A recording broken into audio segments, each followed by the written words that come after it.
So yung pinakamaraming may kargang tubig dyan na gamit ang kutsara galing doon sa dagat, yun ang mananalo ng Ride and Shine Wax. Oh, yan. Ride and Shine, let's go! Yun.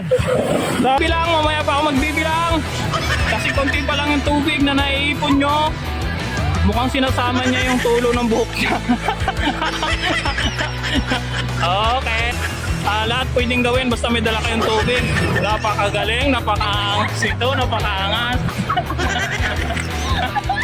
Ayun, nagukay. Oh! Oh! Ang pinakakunti, yun ang panalo! Yeah! Malaking tulong sa aming mga motor so dito sa aming mga motor para magiging bago ulit. So, yung Maraming kanyo, running side.